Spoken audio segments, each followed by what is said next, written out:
Hoy, como les comenté el otro día, vamos a arrancar con la presentación sobre introducción a los conceptos de costos, que trata de meternos en la problemática de costos, en los temas de costos, explicar algunos conceptos que son fundamentales. Los vamos a usar a lo largo de todo el curso, así que es muy importante que lo que veamos hoy lo entendamos bien, lo comprendamos, porque lo vamos a usar a lo largo de todo el curso. Así que vamos a nuestra presentación.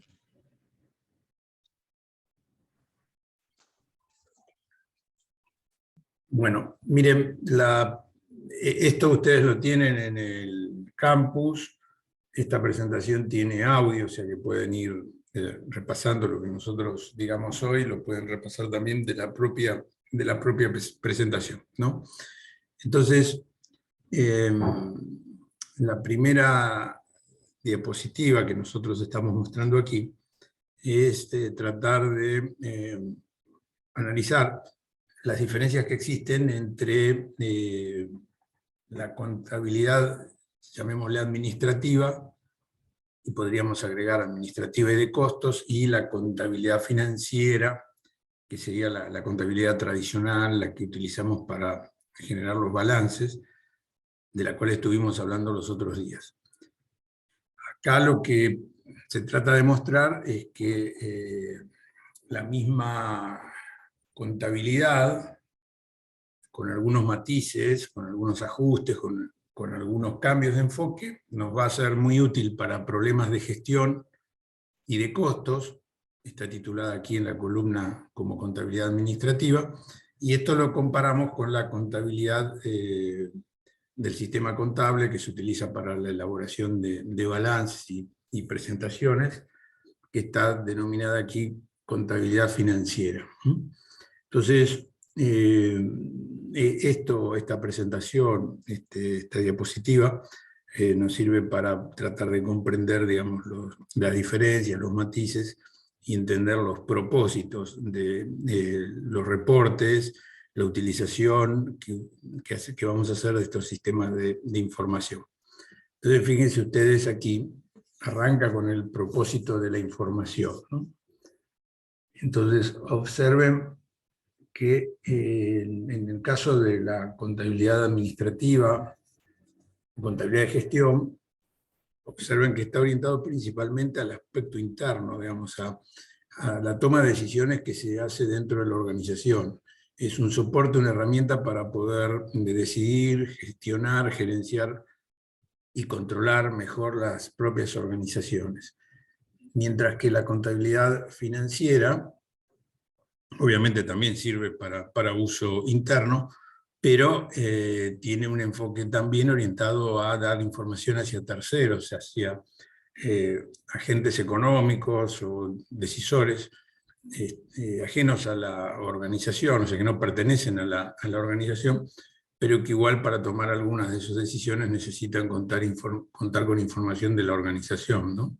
Entonces, observen que la contabilidad financiera, aquí, con este aspecto del propósito, se dirige a mostrar la situación económico-financiera, acá dice posición financiera, llamémosle económico-financiera, de la organización a inversores, bancos, entes reguladores y otros agentes externos. Entes reguladores, bueno, son, digamos, aquellas entidades que intervienen estableciendo regulaciones en algunas actividades, o controlan, son organismos estatales, pueden ser también los organismos destinados a cobrar impuestos, pero bueno, esos no se los llama reguladores, ¿no? Pero son también usuarios de esta información financiera. Por eso, lo que dice aquí, usuarios principales, gerentes de la organización, en el caso de la contabilidad administrativa, y en el caso de la contabilidad financiera, estos usuarios externos. Acá, la tercera línea, la tercera fila, es bastante interesante, ¿no? Porque te dice que esta parte de la contabilidad administrativa está orientada hacia el futuro, ¿no? Sin perjuicio de que analizamos también lo que ya sucedió, pero también la vamos a utilizar como una herramienta para proyectar la gestión hacia el futuro y tratar de ver cómo esa gestión se va a llevar adelante. Por eso cuando nosotros, más adelante en nuestra materia, vamos a ver el tema de presupuesto. Entonces vamos a ver ahí cómo las ideas, nociones o conceptos contables, nosotros los vemos mirando hacia adelante. Mientras que la contabilidad financiera típicamente refleja lo que ya ocurrió. Los balances, de los cuales estuvimos hablando el otro día, el estado de resultados, el estado de flujo de efectivo o cash flow, cuando hablamos el jueves pasado, lo planteamos como información de operaciones o transacciones ya ocurridas, ¿sí? Esto es lo típico de la contabilidad financiera. Pero nosotros vamos a ver una herramienta muy utilizada, que es el presupuesto, elaboración y control presupuestario, donde tratamos de ver hacia adelante lo que la organización va a hacer y cómo se va a desempeñar. Y eso es propio de cómo está puesto acá la contabilidad administrativa o de gestión. Observen este otro punto, ¿no? En reglas de medición y de información, te habla de medidas internas y reportes, no tienen que seguir las normas de información financiera, sino que se basan en un análisis de costo-beneficio. Mientras que la contabilidad financiera dice que hay que hacerlo de acuerdo a determinadas normas y estar dictaminados por auditores externos independientes. ¿Qué quiere decir esto?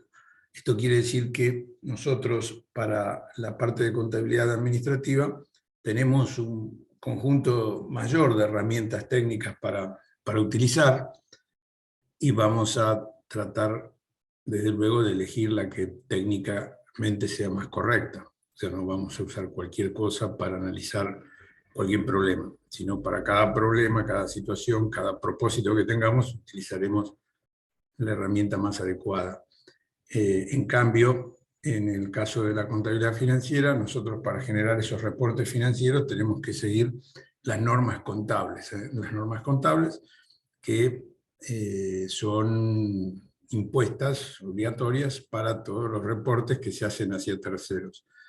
Las normas contables plantean igualmente muchas o unas cuantas opciones, pero las opciones no son ilimitadas, o sea, no te podrías salir de esas normas contables, porque si te salís de las normas contables vas a tener que, después el auditor, el tercero que te revisa, tendrá una opinión desfavorable, dirá que tu información contable no se ajusta a las normas contables establecidas.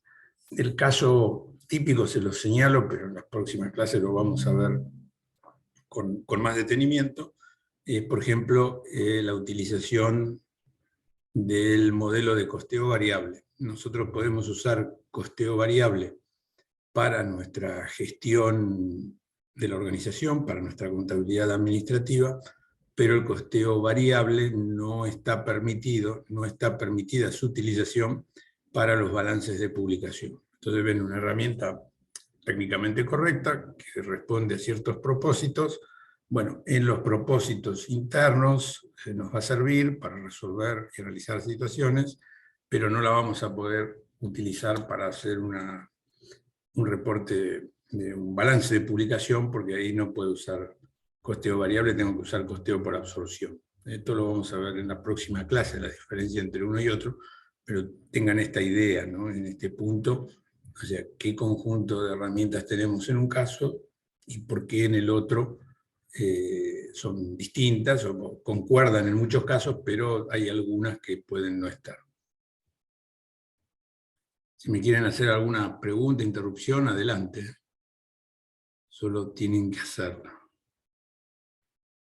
Bueno, veamos el punto siguiente, lapso de tiempo y tipo de reportes. Entonces, vean ustedes que acá en la contabilidad de tipo administrativa el lapso que cubre la información que nosotros compilamos puede ser muy variable, según la necesidad. Podemos, como ven acá, el autor les habla de 15 a 20 años o información diaria o incluso por hora. Ustedes piensen, cuando te dice 15 o 20 años, está pensando el autor que escribió esto, está pensando en un proyecto de inversión a largo plazo, en un negocio que requiere una inversión a largo plazo, entonces vos vas a posiblemente proyectar a 15 o 20 años una determinada información y la vas a utilizar para tomar decisiones. Eso son en el caso de análisis de proyecto de inversión.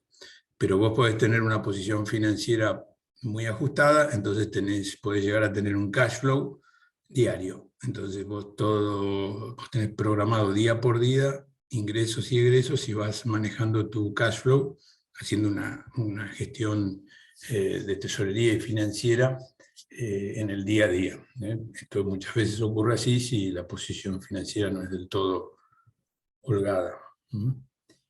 En cambio, en la contabilidad financiera, nosotros en general tenemos reportes anuales o trimestrales, aunque a veces obviamente podemos hacer balances y cuadros de resultados mensuales, pero generalmente estos no se informan a terceros. Las obligaciones de informar a terceros son anuales o trimestrales.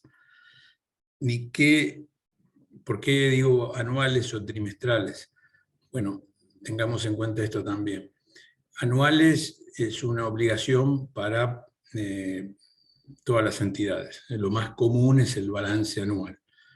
El trimestral, ¿sí? El balance trimestral es obligatorio en nuestro país y en prácticamente, digamos, todo el mundo, para aquellas entidades que hacen oferta pública de sus títulos valores. Es decir, que cotizan en bolsas, que están listadas en alguna bolsa, entonces allí la información que se solicita es trimestral porque bueno, los inversores no pueden esperar un año para tomar sus decisiones y desean ver la marcha de las empresas con mayor frecuencia. Entonces la información es trimestral. De ahí lo trimestral y de lo anual. Nosotros estamos en una empresa cerrada, es decir, que no hace oferta pública ni de sus acciones ni de sus títulos de deuda, y lo que tenemos que presentar es el balance anual, sin perjuicio de que alguna entidad nos pueda pedir algún otro reporte de lapso menor, por alguna razón, para renovarnos un préstamo, para ampliarnos el cupo de préstamo que recibimos, ¿no? Por ejemplo, los bancos, si queremos solicitar una nueva línea de créditos, tal vez no se conforman con el balance último porque es muy anterior. Entonces nos piden, bueno, tráiganos un balance más actual para ver la marcha de los negocios. Pero lo usual, y lo que está generalmente reglamentado así, es anual para empresa cerrada y anual y trimestral, ¿sí? O sea, los dos hay que presentar una vez al año y los trimestres para empresas abiertas. Esta distinción cerrada y abierta también es importante que la tengamos en cuenta. Apunta a si se hace oferta pública de acciones o de títulos de deuda. Acá hay otra distinción también. O sea, nosotros en las bolsas podemos hacer cotizar y se pueden negociar acciones de las empresas que son partes del capital, partes de la propiedad de los accionistas, de los propietarios. Recuerden lo que vimos el otro día, es parte del patrimonio neto.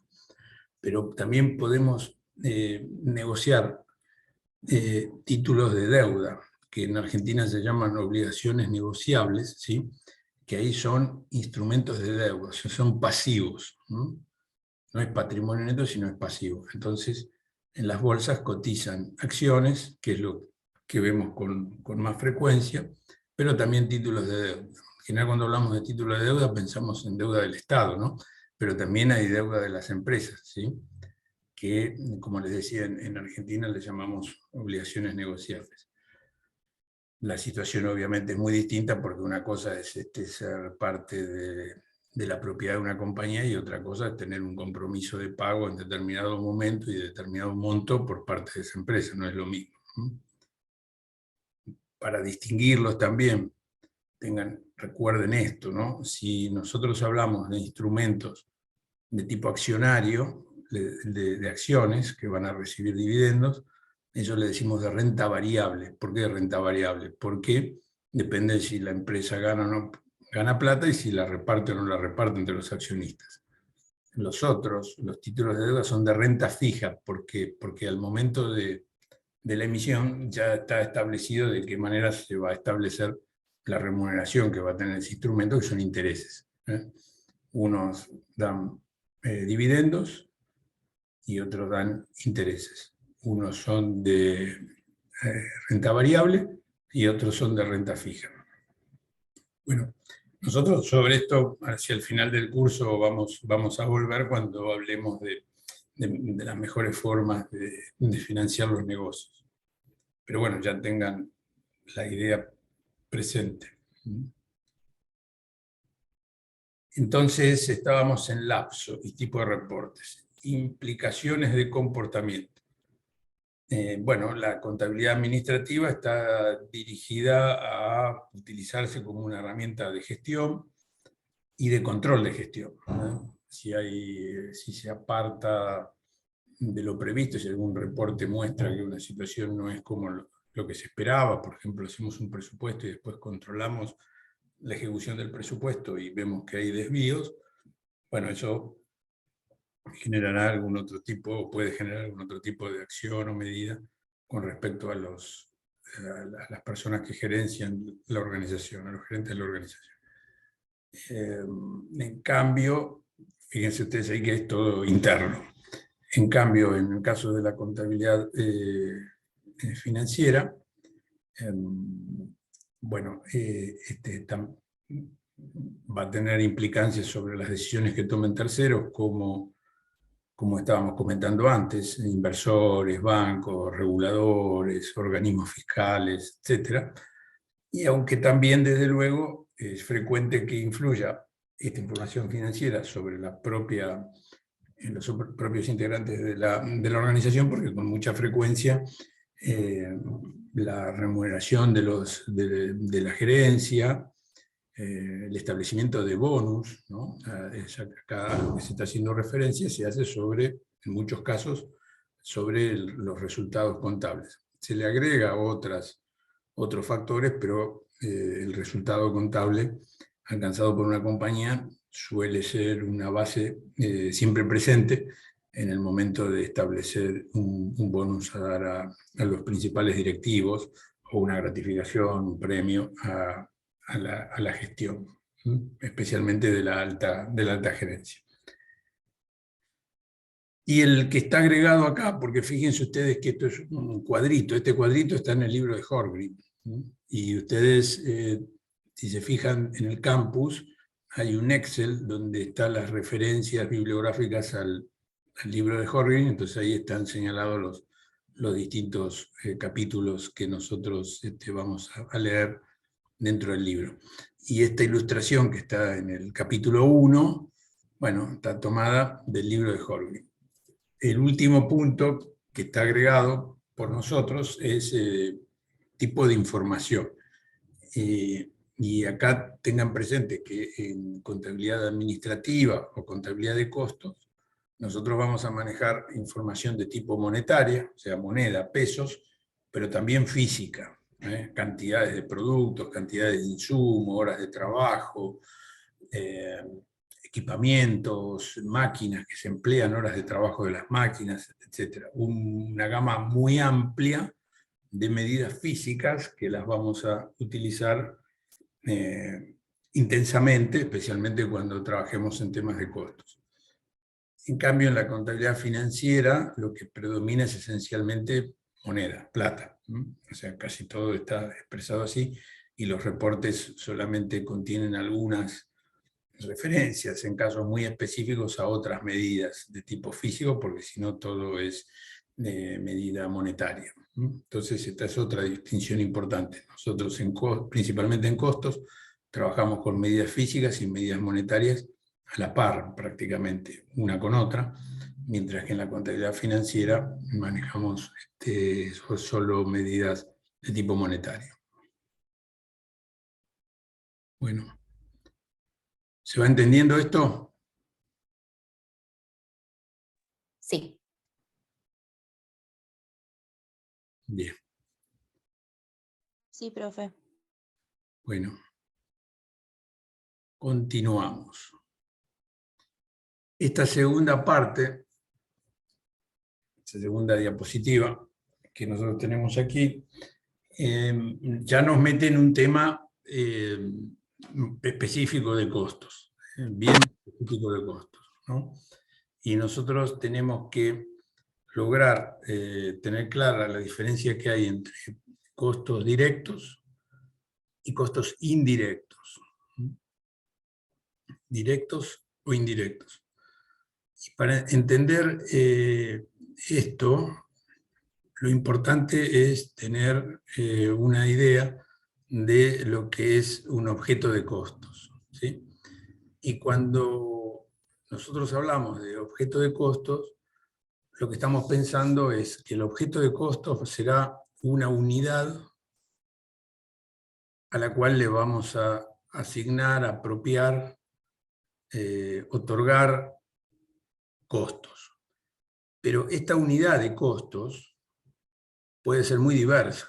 Estos objetos de costos pueden ser muy diversos. No es solamente el producto, aunque generalmente lo habitual es pensar, bueno, ¿cuál es el objeto de costo? El costo del producto. Calculo el costo unitario, calculo el costo de una unidad.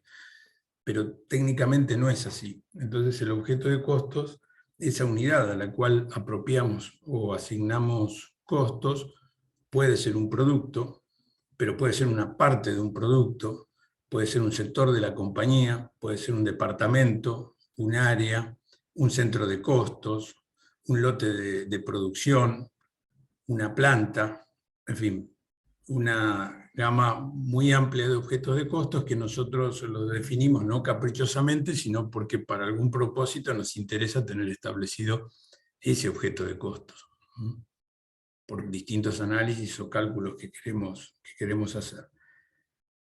Entonces acá vean ustedes el ejemplo que nos da el autor, también esto está tomado de Horgrim.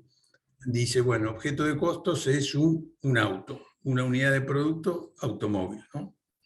Entonces dice que habrá costos de tipo directo, ¿sí?, relacionado con ese objeto de costos, el costo del acero y los neumáticos que lleva ese automóvil, ¿no?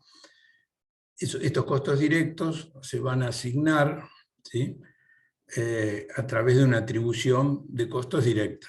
O sea, nosotros vamos a saber cada auto, bueno, qué cantidad de paneles de acero tiene y qué cantidad de neumáticos tiene. Se están apropiando de manera directa. Hay una relación directa entre el insumo, el componente, y el objeto de costos. Y el otro ejemplo que pone, referido a costos indirectos, es el arrendamiento de la planta donde se fabrica ese auto y otros autos. Es el alquiler de la planta donde se hace ese auto y otros tipos de autos. Entonces ya no hay una relación directa. No es que el arrendamiento, ese pago de alquiler está relacionado con el auto, sino que hay distintos tipos de autos y distintas cantidades de autos que se fabrican en esa planta. Entonces allí ya vamos a utilizar otras reglas de aplicación o de apropiación de costos que generan una complejidad adicional. El manejo de los costos indirectos tiene más complejidad que el de los costos directos, porque en este caso calcularle los costos a los componentes de un vehículo, de una unidad de vehículo, como es este caso, bueno, hacemos las cuentas y ya sabemos de componentes directos qué costo tienen, porque son la sumatoria de los costos de sus partes. Pero la apropiación de costos indirectos relacionados con la planta, con cierto trabajo de algunas personas que no lo puedo relacionar directamente con la producción del vehículo, la amortización de las maquinarias que se emplean en la planta, etc. No tiene una relación tan estrecha, tan cercana, tan visible, y entonces hay que aplicar reglas de apropiación, que sobre eso vamos a hablar en buena parte del curso, o en alguna parte del curso. Entonces, con ese criterio, teniendo en claro eso, está lo que perdón, explicamos aquí, que un mismo ítem de costos, llamamos acá ítem de costo a un concepto de costo. Bueno, la energía, una rueda, un componente, una parte, ¿sí? El trabajo de un operario, el trabajo de un gerente. Un ítem de costo, dice, puede ser directo o indirecto, dependiendo de la relación con el objeto de costos. Entonces acá hay un ejemplo de la energía eléctrica, ¿no? Si la energía eléctrica será directa a la máquina, si la máquina es nuestro objeto de costos, ¿sí? Y nosotros tenemos capacidad para medir su consumo de energía eléctrica. ¿Ven?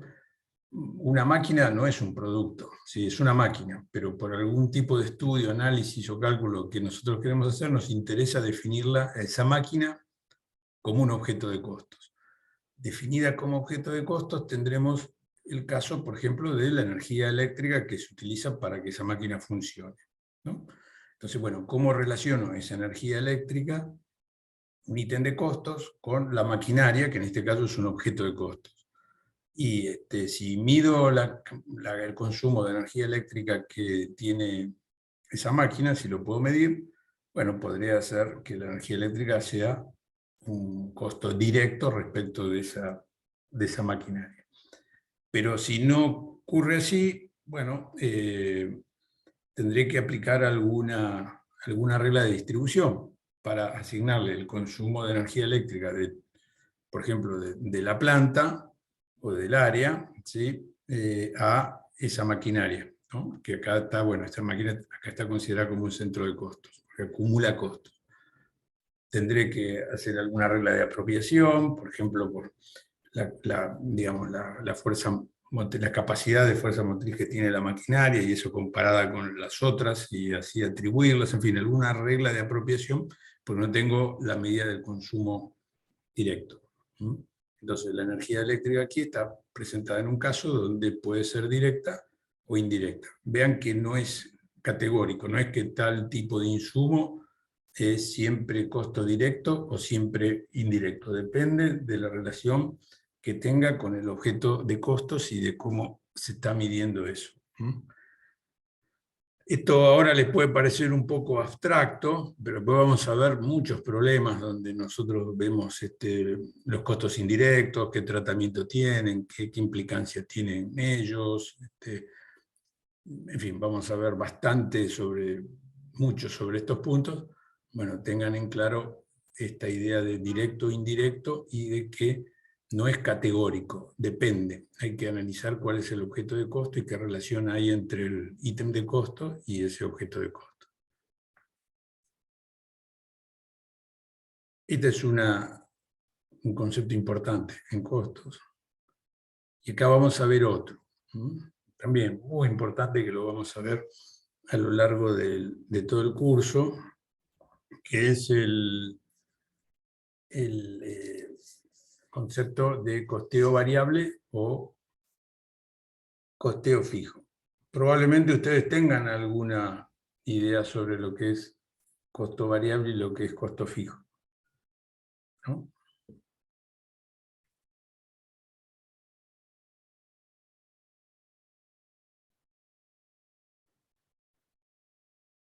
¿Oyeron hablar de eso? Sí, sí. Sí, profe, pero no me acuerdo. Bueno, me pasé. Miren,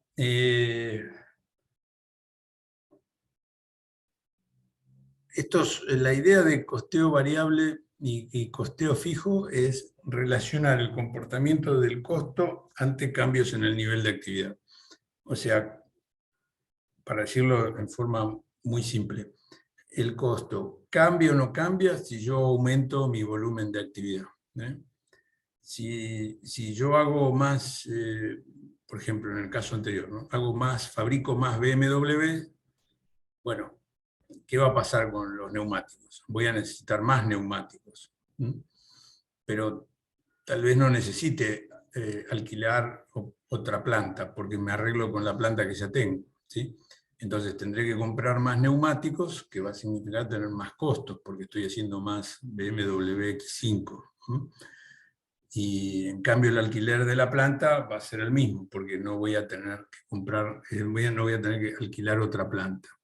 Esto para decirlo muy rápidamente y meternos de la forma más sencilla posible en la diferencia entre variable y fijo.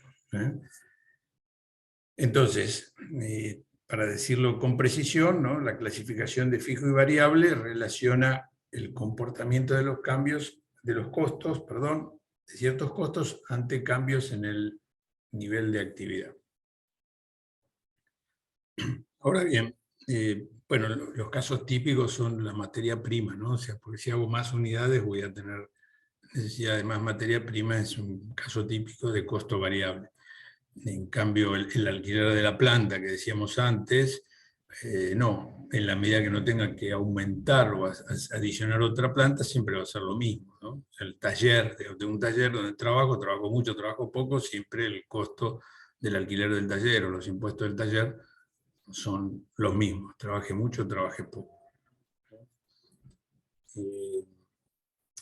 Después, si uno profundiza en la teoría, va a encontrar situaciones donde esto no es tan categórico, porque, por ejemplo, como comentaba antes, si yo quiero duplicar mi producción, bueno, no me va a alcanzar una planta sola, probablemente, o un taller único necesite ampliar, tener otro depósito, tener otro taller.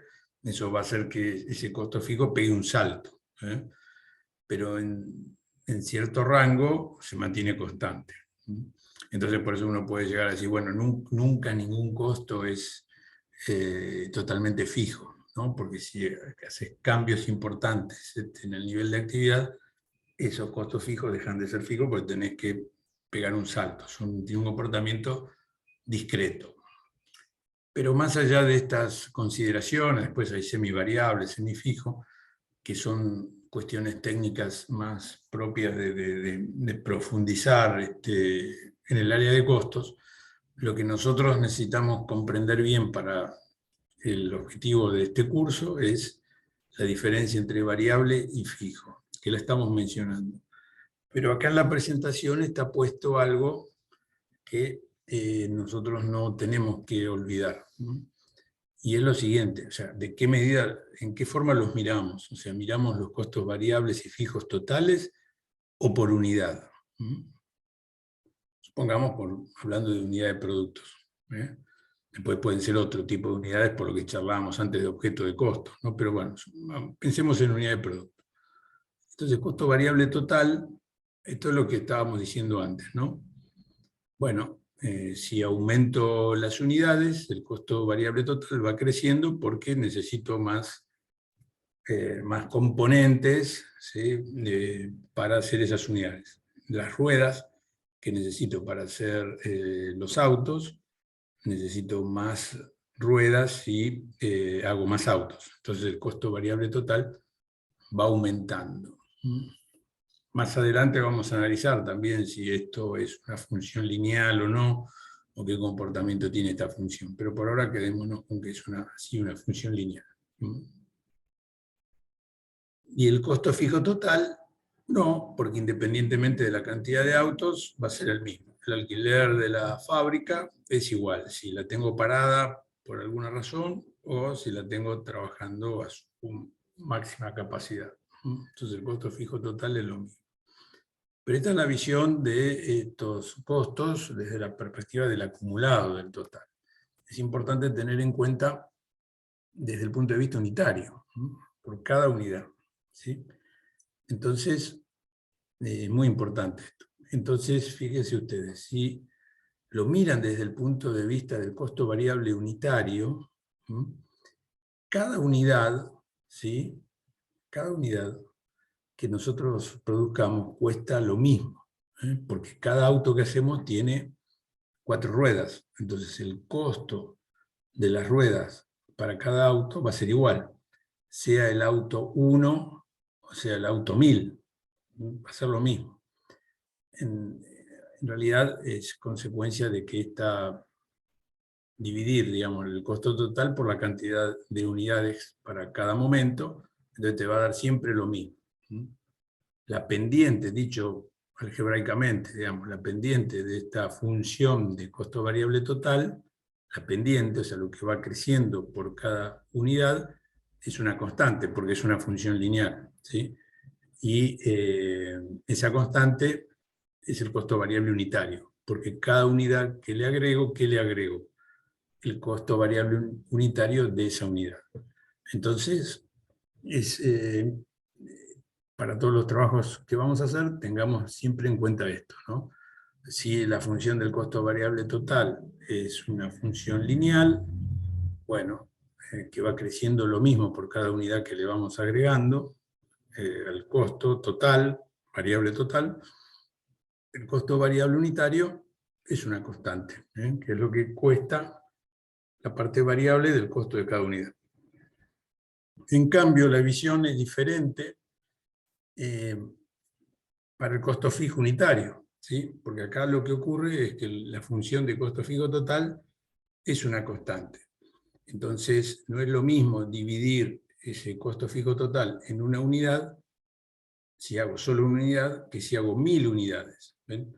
Por eso, lo que le va a tocar del costo fijo total, si hago solo una unidad, es mucho más a que si hago 1000 unidades. Consecuencia de esta función es decreciente. ¿Ven?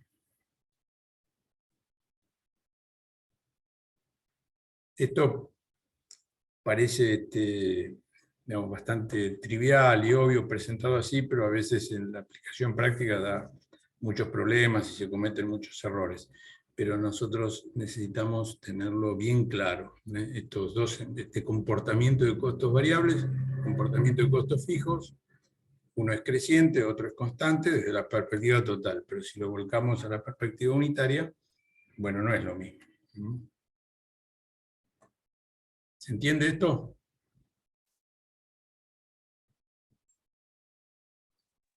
Sí, profe. Sí.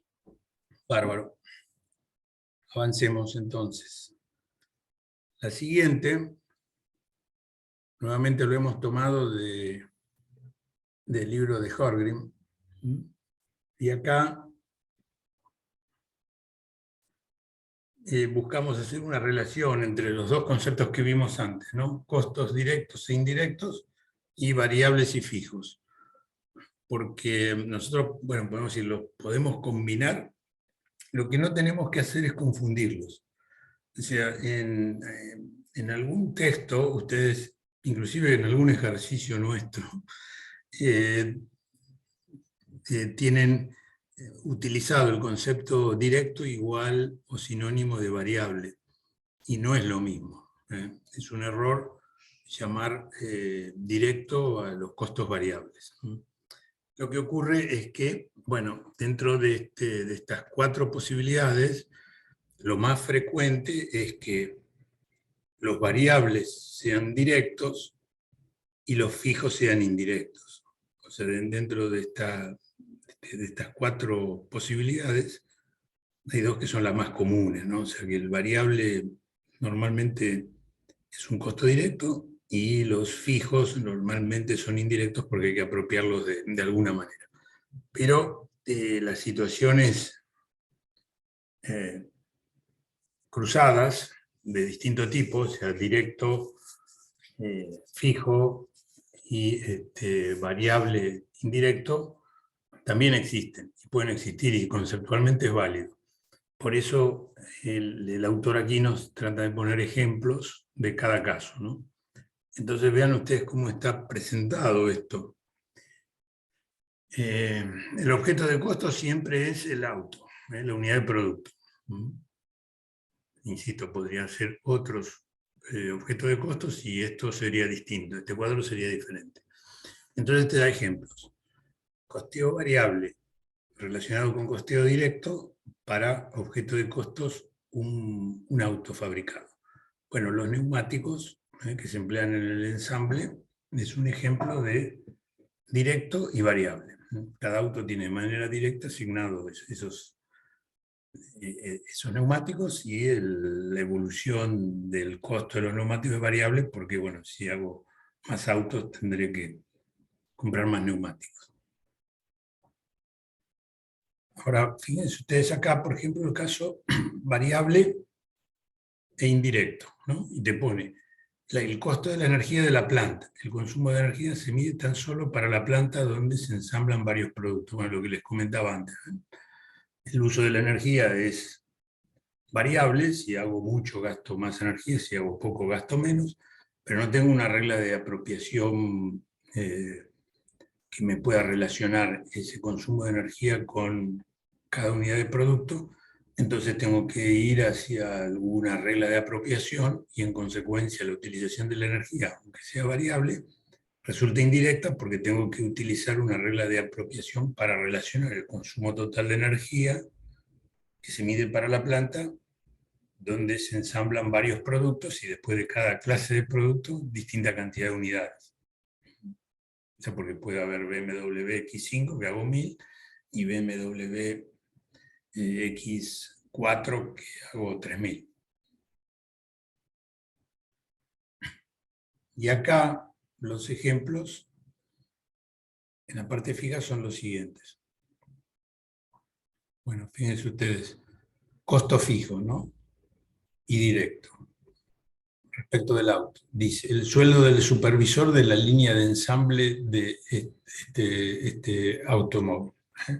Es fijo porque el sueldo del supervisor es un sueldo fijo, no tiene un trabajo por unidad, a destajo por unidad producida, ¿sí? ¿Y por qué es directo? Porque hay un solo supervisor para esta unidad de ensamble.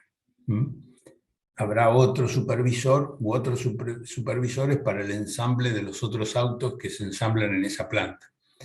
Si hubiera un solo supervisor para toda la planta, ahí ya no sería directo hacia el BMW XS o X5, porque habría que aplicar alguna regla de apropiación. Entonces, este es fijo porque es un sueldo fijo, ¿sí? Y es directo porque está directamente relacionado, abocado, la tarea consiste en supervisar el ensamble de este vehículo. Y acá el ejemplo más común para los costos fijos, y es que sea indirecto, y acá te ponen, por ejemplo, el costo anual de arrendamiento de la planta, porque corresponde para toda la planta, y bueno, y ahí se realizan distintos tipos de productos en esa planta. Entonces hay que apropiarlos, esos costos fijos, con alguna regla de apropiación. Entonces, la conclusión que podemos sacar de todo esto es que no tenemos que confundir ni mezclar los conceptos de costeo directo o indirecto, por un lado, son dos categorías que corren por un lado, y fijo y variable son otras dos categorías que corren por otro. Se pueden mezclar, interrelacionar, como estamos viendo en este ejemplo, pero son conceptos diferentes.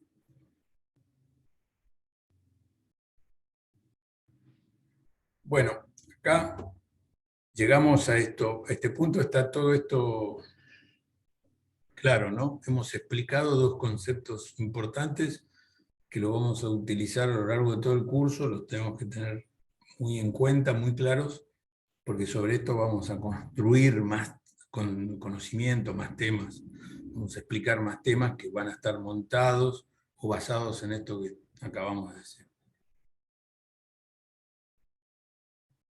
Avancemos entonces en esto. Esta página, esta diapositiva, nos muestra un estado de resultados, ¿sí? Y el propósito es mostrarnos también aquí una clasificación distinta, ¿no? De alguna manera lo que vimos antes eran dos formas de clasificar los costos o entenderlas. Bueno, acá es otra, ¿sí? Otra, que nosotros la llamamos clasificación funcional, y la estamos presentando de acuerdo a cómo es un estado de resultados, porque es más fácil de entender. Así.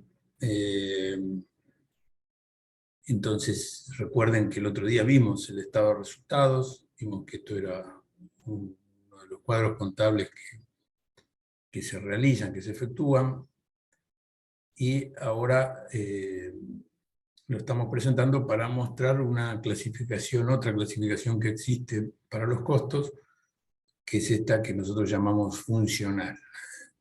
Las funciones son habitualmente producción u operaciones. Producción, porque a veces si damos servicios, el término producción puede confundirnos un poco, llamémosle operaciones. Comercial, administración y finanzas. Entonces el balance, el estado de resultados que vimos el otro día arrancaba con las ventas, después restaba costo de mercaderías o servicios vendidos, ¿sí? Que esta es la función de operaciones, y da el resultado bruto. Acá está esta aclaración. Los balances de publicación siguen este formato. Vamos a ver que después hay otros formatos, pero bueno, no son los que se utilizan por las normas contables. Las normas contables siguen este formato. Hay que mostrar ventas, costo de las ventas y el resultado bruto. Miren, acá está la aclaración. No debe confundirse con un estado de resultados preparado con el modelo de costeo variable. ¿Ven? Si usamos costeo variable, no usamos, el estado de resultados no es igual, es distinto a esto. Este es un estado de resultados que es el que se usa para las normas contables y que está basado en el concepto de costeo por absorción, que difiere del costeo variable. Pero esto lo vamos a ver la semana próxima. Bueno, y las otras funciones, comercialización, administración, finanzas, está puesto otros, digamos, bueno, serían otros gastos en este caso porque está restando, ¿no? Podría haber otros ingresos. Resultado antes de impuestos, impuesto a las ganancias, resultado final. Esta es la forma en que se hacen los balances de el estado de resultados de las empresas comerciales de acuerdo a las normas contables, que son las mismas con matices, pero en esencia lo mismo en todo el mundo. Así que las normas contables locales no difieren en lo esencial de las internacionales para armar un estado de resultados. Bueno, y de costo, bueno, acá está la apropiación funcional, sobre la cual también nosotros vamos a trabajar mucho. Y que implica que sea costo de mercadería, que implica que es costo comercial, administración, finanzas. Ustedes pueden ir allí al material o la bibliografía que recuerden, o si no lo googlean, de teoría contable, y vean esas diferencias que se suelen hacer entre el concepto de costo, el concepto de gasto y el concepto de pérdida. Costo, gasto y pérdida, que no es lo mismo.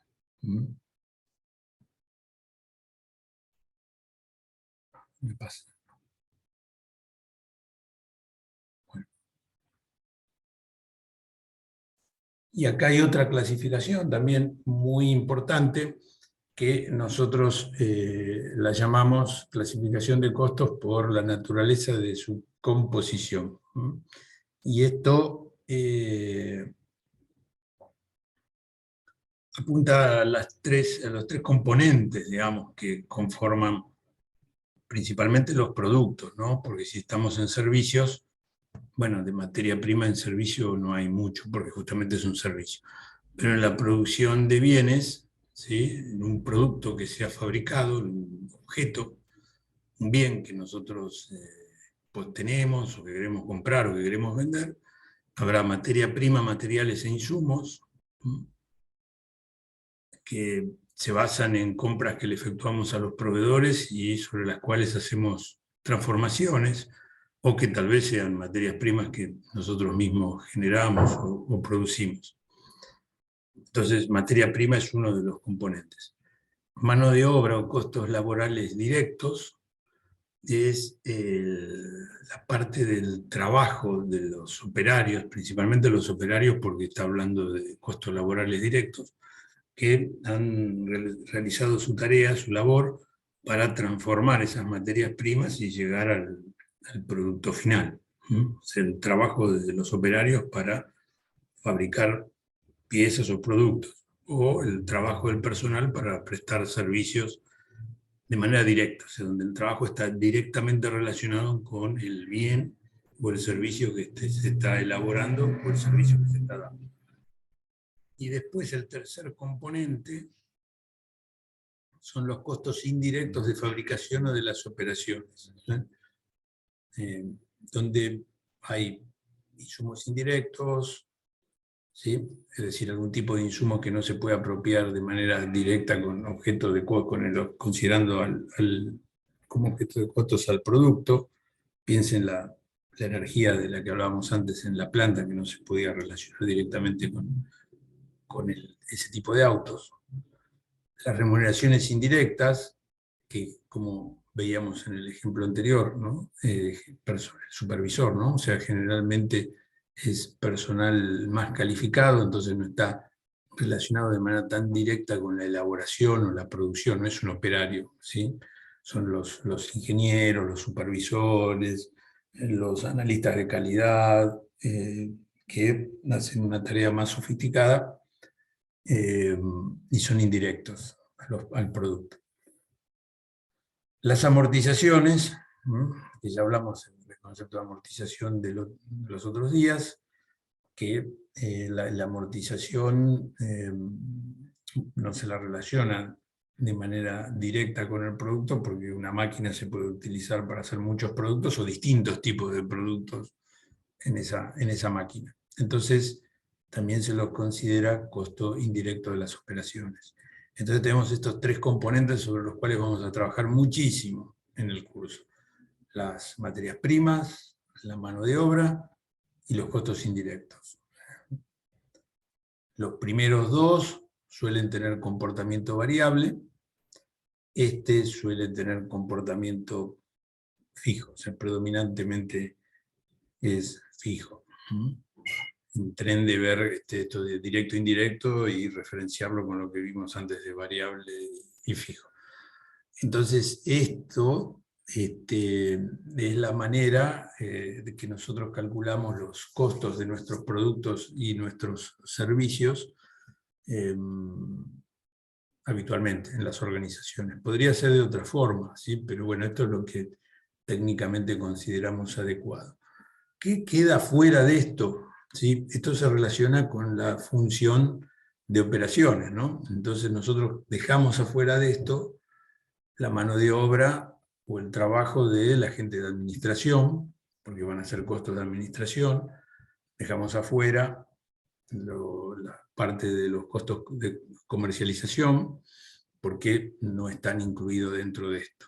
Entonces el umbral que nosotros ponemos para costear nuestros productos y nuestros servicios concluye allí, en su elaboración, ¿sí? Pero no le estamos incluyendo al costo de los productos y servicios las funciones que corresponden a administración, comercialización o finanzas. Entonces, en general, siempre utilizamos esta metodología. El costo de nuestros productos o de nuestros servicios, si son productos, puede ser que todavía no los hayamos vendido, entonces los tenemos en nuestro stock. Si los vendemos, ya son costos de productos vendidos, van a incluir estos tres componentes. Aquí hay otra consideración especial y que consiste en lo siguiente. Si, por ejemplo, la mano de obra del supervisor de planta, ¿no? O el gerente de planta. versus el gerente de administración. Gerente de planta, ¿sí?, que se ocupa de fabricar, bueno, su sueldo, por algún mecanismo de apropiación, ¿sí?, va a terminar asignado, apropiado al valor de los productos, ¿sí? Sueldo del gerente de planta. Si el producto todavía no lo hemos vendido, lo tenemos en nuestro stock, ese sueldo del gerente de planta va a estar en nuestro activo. Todavía no lo hemos considerado un costo, ¿sí? Va a estar en nuestro activo, dentro del valor de nuestros bienes de cambio. Cuando vendamos el bien, entonces ahí va a pasar a ser un costo, va a pasar al estado de resultados, si no va a estar en el cuadro patrimonial como valor de bien de cambio. Entonces acá el sueldo del gerente de planta está asociado a un valor de activo que va a terminar en el costo del producto vendido.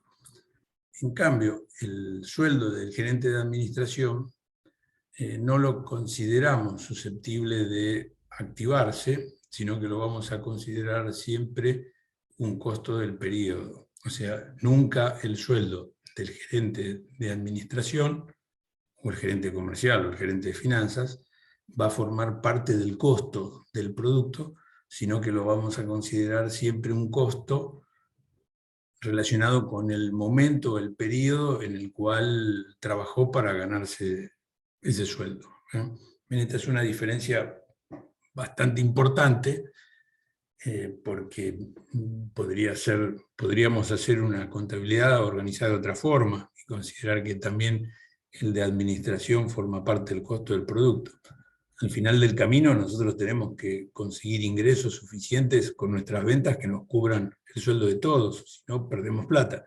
Pero el tratamiento desde el punto de vista de costos y desde el punto de vista de la contabilidad financiera es diferente. Todo lo relacionado con la operación se carga al valor de los bienes o de los servicios, y en el caso de los bienes es susceptible de formar parte de nuestro activo, tener un valor activado en nuestra contabilidad, en nuestro stock, porque también el producto lo vamos a tener sin vender, hasta el momento que se venda. Pero las demás funciones, si bien son necesarias para poder lograr hacer esa operación, fabricar y después vender, las demás funciones van a estar asociadas con el momento en que se realizaron las tareas y no van a ser nunca valor de activo, sino van a ir siempre al resultado del periodo. Les di el ejemplo del gerente de fábrica versus el gerente de administración para que se vea un poco más claro esta situación, ¿no? Pero más allá incluso de estas sutilezas un poco más técnicas, ustedes tengan en cuenta que nosotros vamos a costear, vamos a calcular costos, vamos a hacer materias primas, mano de obra y costos indirectos de las operaciones, ¿eh? Que son estas tres categorías que estamos presentando acá. ¿Se entendió esto?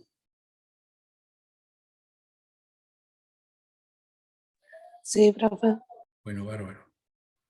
Bueno, y ahora vamos a ver este estado de costos, y creo que este es el último slide que nosotros tenemos. Hemos ido caminando a un ritmo bastante intenso. Espero que no les haya quedado muchas dudas y se haya podido comprender. Entonces, acá, en estos estados de costos, lo que nosotros queremos mostrar es cómo va fluyendo la secuencia, ¿sí? Desde el punto de vista contable, o sea, estados que dan información de costos con raíz, con componente contable, ¿no? Habrá también después cuadros que armemos con componentes físicos, pero también componente contable. ¿Y de qué manera va fluyendo? De acuerdo a cómo la operación va fluyendo, ¿no? Y qué es en cada uno de esos pasos los distintos componentes que lo integran. Está súper simplificado. Después en los ejemplos que vamos a ir viendo en los casos prácticos vamos a ver complejidades adicionales, pero lo básico es esto, y es importante que lo básico lo sepamos, ¿no? Lo conozcamos. Entonces, observen esto. Acá dice estados de costos y vamos a plantear la situación de una empresa comercial y de una de producción. Comercial quiere decir que, bueno, digamos, vendemos de la forma en que compramos. O sea, somos como un negocio mayorista, bueno, que compra, pone al por mayor y vende al por menor, pero sin transformaciones del producto, no hay fabricación. O hay cambios mínimos, como puede haber en algún caso que haya en alguna actividad comercial, alguna pequeña transformación de empaque o algo de ese tipo, pero no se está fabricando un producto. Entonces, lo que nosotros tenemos acá es la ecuación, que también es una de las ecuaciones que seguramente ustedes recuerdan de teoría contable, que dice que, bueno, cómo relacionamos los niveles de inventario con los costos de venta. Recuerden, si estamos en inventario, estamos en nuestros activos. Si estamos en costo de ventas, quiere decir que ya nuestros activos los hemos vendido. Esa mercadería no la tendremos. Tendremos plata o tendremos cuentas a cobrar, pero esa mercadería ya no la tendremos, porque ya será costo de las ventas que hicimos. Entonces, esa ecuación nos dice que la existencia inicial, o sea, lo que tenemos de mercadería en el momento cero, más lo que compramos en el periodo, o sea, le compramos a nuestros proveedores, menos lo que nos queda al final, es lo que hemos vendido. ¿Sí? Vean estas aclaraciones también. Las existencias son los niveles de inventario en cada momento, son activos, los costos son resultados, ¿sí? Estos que son activos van al balance, estos que son resultados van al estado de resultados. Y esta es la ecuación. Por supuesto que sobre esto hay muchas formas de valorar, nosotros vamos a seguir viendo los distintos casos, qué mecánicas, qué técnicas aplicamos para valorizar la existencia final o los costos, en base a cuánto era el costo de la existencia inicial o de las compras. Bueno, vamos a ir viendo algunas reglas que se utilizan sobre esto, pero en este primer paso, en esta primera aproximación, tengamos en cuenta esto. Existencia inicial más compras menos existencia final es igual al costo de la mercadería vendida. Esta ecuación la podemos formalizar de otras maneras, haciendo pasajes de términos, ¿no? Por ejemplo, podemos decir, la existencia inicial más las compras, ¿sí?, es igual al costo de ventas más la existencia final. Si acá pongo el igual en lugar de estar acá, lo pongo acá, ¿sí?, y esto lo he pasado al otro término, en lugar del signo menos tendrá signo más. Entonces ahí podríamos decir que nuestras entradas, el input, dentro de la actividad comercial en un determinado periodo, ¿qué será? Lo que tengo al inicio más lo que compro. Y el output será, bueno, lo que ya no tengo más porque lo vendí, que es costo de ventas, o lo que me queda en stock, que es la existencia final de mercaderías. Tengo lo que tenía más lo que compré es igual a lo que vendí más lo que me queda. Es otra manera de formalizar esta ecuación, o hacerlo de esta otra forma. La existencia inicial más las compras menos las ventas es igual a la existencia final. Yo estoy jugando algebraicamente dentro de esta ecuación. Bueno, así funciona para reflejar la actividad comercial. ¿Ven? No hay transformaciones en esas mercaderías que ingresan y salen en las ventas. Salen cuando se venden. Desde luego, como les dije, vamos a hablar mucho sobre cómo valorizo esto, ¿no? O sea, bueno, qué valor le asigno a lo que se vendió, qué valor le asigno a lo que queda al final, porque tal vez los costos de compra hayan ido cambiando, hayan ido fluctuando. Entonces, bueno, cómo manejo ese tipo de situaciones. Pero el concepto de la ecuación es la ecuación básica del costo de ventas. Ahora vamos a ver qué pasa en producción, que es un poco más complejo, porque ¿qué pasa? En producción hay adquisiciones de materias primas, de insumos, como veíamos antes, hay transformación de esos insumos para llegar a productos terminados, que después lo que se vende es el producto terminado. O sea, no se vende en las mismas condiciones que se compró a los proveedores, sino que a los proveedores se les compra algunas cosas, algunas partes, algunos componentes. En la organización se transforman y después sí efectivamente se venden a los clientes. Entonces, la secuencia aquí tiene 3 pasos. Es más o menos lo mismo la ecuación, ¿sí? Pero hay 3 ecuaciones, no una sola. Entonces vamos a ir repasando cómo son esas ecuaciones, ¿no? Entonces nos dice, hay inventarios de insumos y operaciones de fabricación que se reflejan de la siguiente forma. Bueno, vamos a ver qué pasa con las materias primas. Las materias primas es lo que le compramos a un tercero.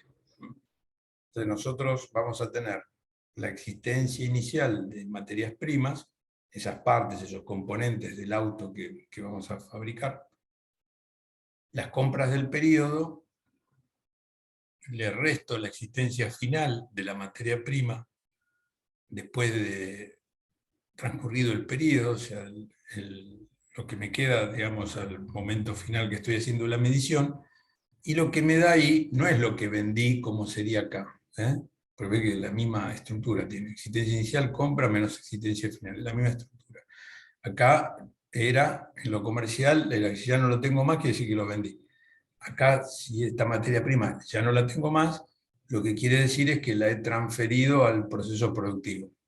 Algún caso excepcional puede ser que la pierda, se deteriore, después vamos a ver cómo se manejan eso, pero lo esperable es que si la materia prima no está en el stock de materia prima, quiere decir que se ha cargado, se ha metido en el proceso productivo. ¿Y qué pasa en los procesos de producción? Bueno, nosotros lo que tenemos es que hay productos en proceso, o sea, son unidades que están parcialmente elaboradas, no están terminadas todavía, pero no son materias primas, es materia prima más algo más, ¿sí? Por eso es un producto en proceso. Entonces tendré una existencia inicial de producto en proceso,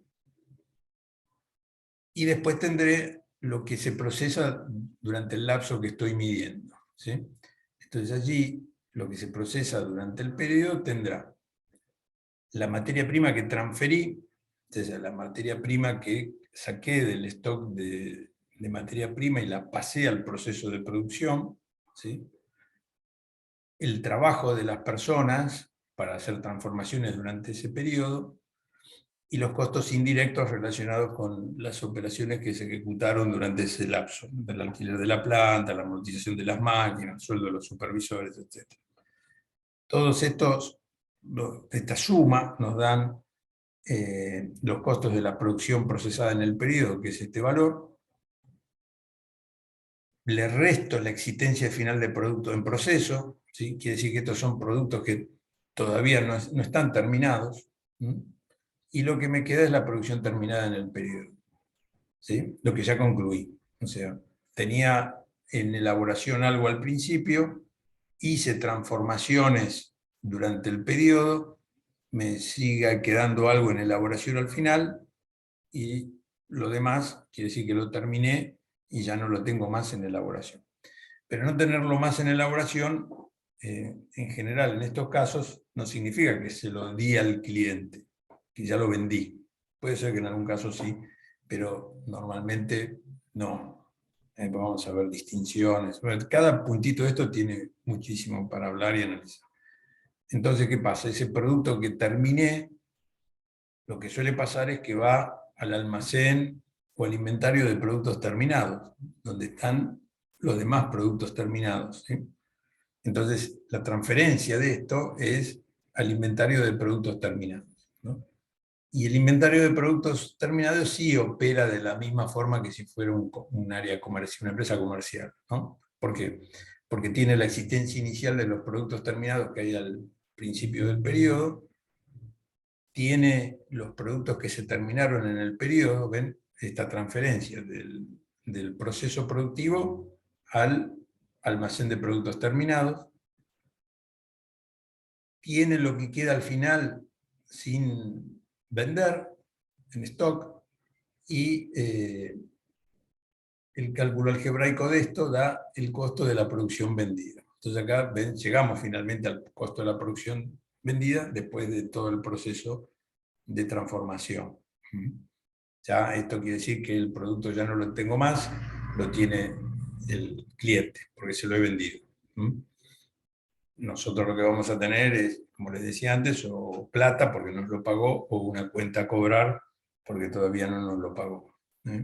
Pero ven cómo la secuencia es más compleja porque, bueno, necesita reflejar todos los temas relacionados con lo que nos cuesta producir, digamos, con el proceso productivo, qué costos generan, cómo los mido, cómo los apropio, cómo los aplico, etcétera, etcétera, etcétera.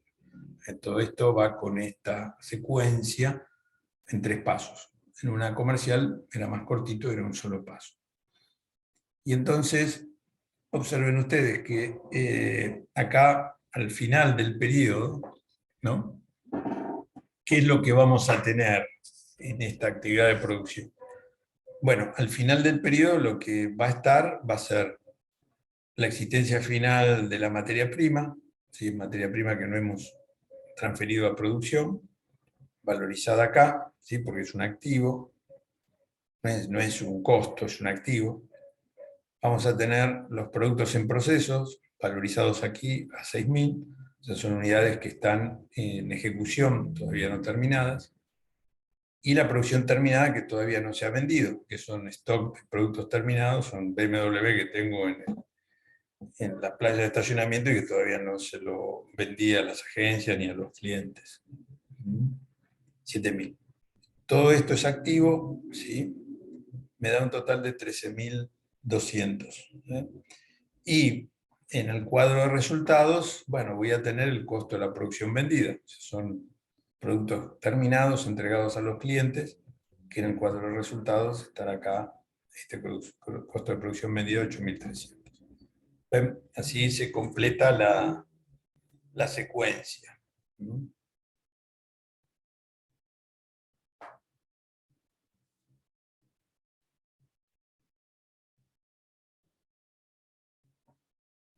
Bueno,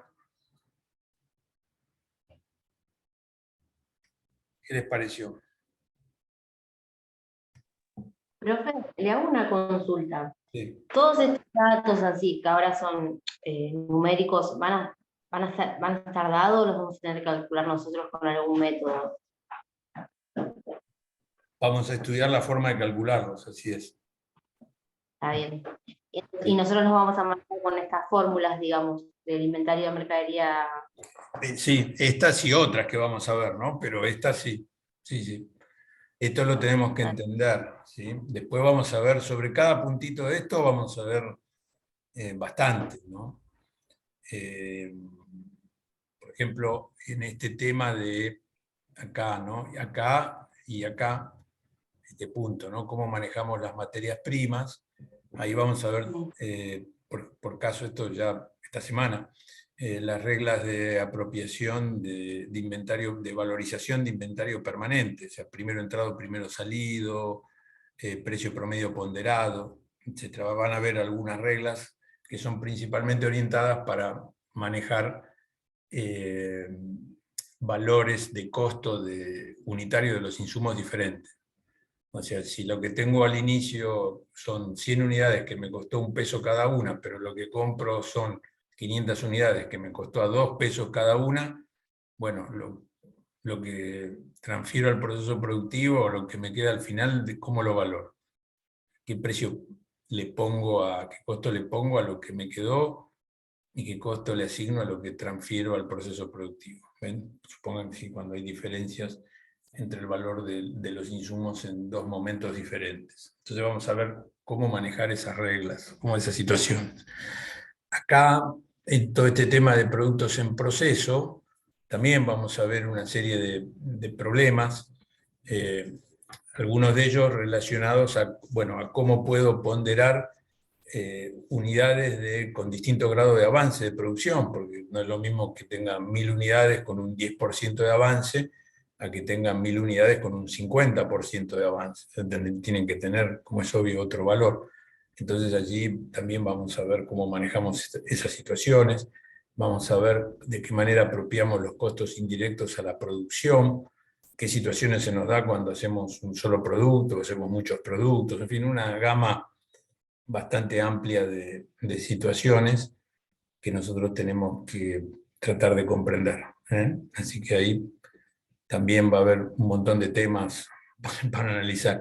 ¿Qué pasa si tenemos pérdidas, si tenemos más, si tenemos capacidad ociosa? Bueno, no se abrumen desde ahora. Sepan que para cada cuestión de estas hay una gama de problemas y de técnicas para enfrentar esos problemas bastante amplia. Principalmente en esto, ¿no? En todo lo que se refiere a actividades operativas, donde bueno, la complejidad es mucho más alta, no es solamente valorizar y manejar un inventario, ¿no? Como puede ser el stock de materia prima, como podría ser el stock de producto terminado. Acá hay mucha complejidad.